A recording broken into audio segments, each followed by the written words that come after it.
It's time for Lefties Losing It, and they've done it now. Daddy's mad. It's bad enough that the president has to deal with lefties losing it on networks like CNN and MSNBC.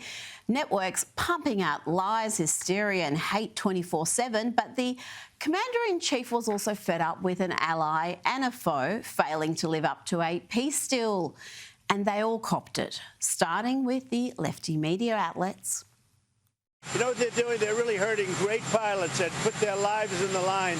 CNN is scum, and so is MSDNC. They're all, and frankly, the networks aren't much better. It's all fake news, but they should not have done that.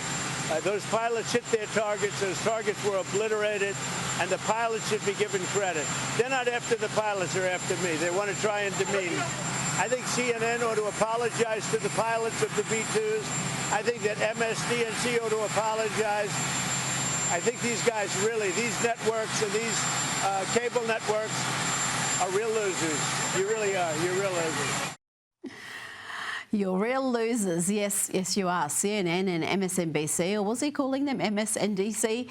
Well, frankly, he was just warming up. You're gutless losers. I say that to CNN because I watch it. I have no choice. I got to watch that garbage. It's all garbage. It's all fake news. But I think CNN is a gutless group of people, and the people that run it, nobody even knows it's been sold so many times. But the people that run it ought to be ashamed. MSDNC, a guy named Brian Roberts, he heads it. He's a disgrace. He's a weak, pathetic disgrace. Just fantastic stuff, and well-deserved. I'll show you shortly what inspired that spray, but the president was not done yet. We're going to have a look at one of the greatest moments in Donald Trump's presidency thus far, a moment that will go down in history. And this moment is significant for a number of reasons: the substance of his comments, the manner in which it was delivered, and the confidence it inspired. This is a leader, not a politician. Do you believe that Iran is still committed to peace? Yeah, I do. They violated it, but Israel violated it too. Are you questioning if Israel is committed? Israel, as soon as we made the deal, they came out and they dropped a load of bombs, the likes of which I've never seen before. The biggest load that we've seen. I'm not happy with Israel. You know, when I say, okay, now you have 12 hours, you don't go out in the first hour and just drop everything you have on them. So I'm not happy with them. I'm not happy with Iran either. But I'm really unhappy if Israel's going out this morning because of one rocket that didn't land, that was shot, perhaps by mistake, that didn't land. I'm not happy about that. You know what?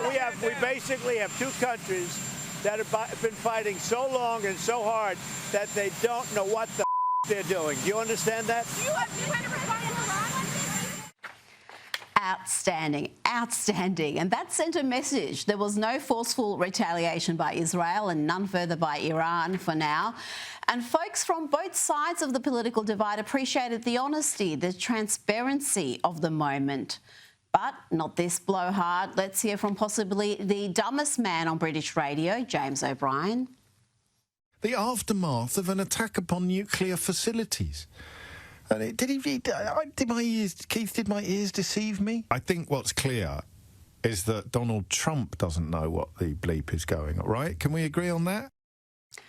No, we can't agree on that, you contemptible simpleton.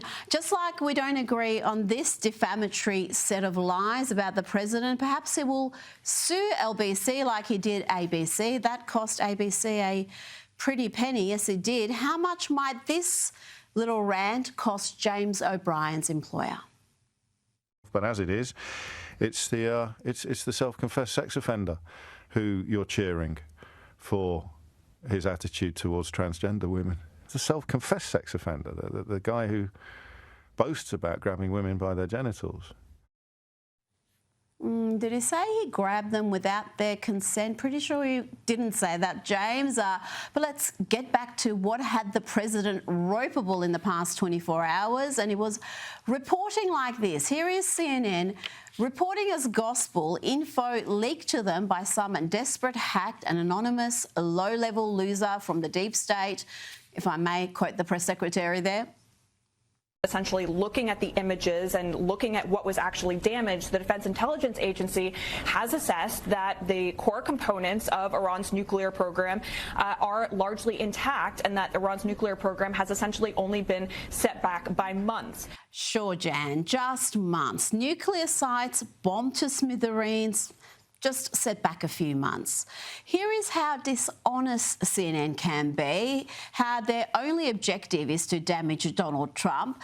Let's have a look at this presenter, Erin Burnett, first claiming last week that there was no need to bomb Iran's nuclear sites because they were years away from developing a weapon, if indeed Iran even wanted a weapon.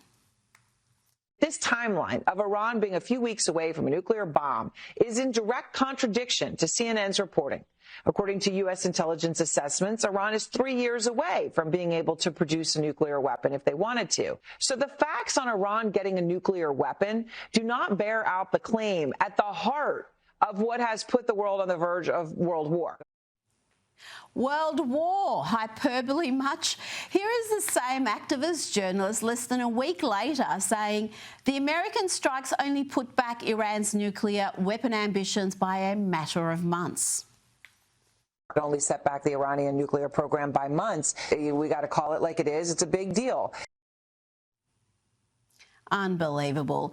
And here is CNN's Erin Burnett again claiming that those chanting death to America in Iran are actually really friendly. Well, perhaps they're friendly to her because she's the very definition of a useful idiot. They're chanting death to America all around me, even as I say, oh, I'm an American reporting for CNN, and they were happy to speak to me. So those two sort of jarring realities of the chant and yet the friendliness have existed together. No wonder Donald Trump gave the media outlets another big serve earlier today during this press conference at The Hague. You had some great reporters, but you have scum. CNN is scum. MSDNC is scum. The New York Times is scum. They're bad people. They're sick. And what they've done is they're trying to make this unbelievable victory into something less.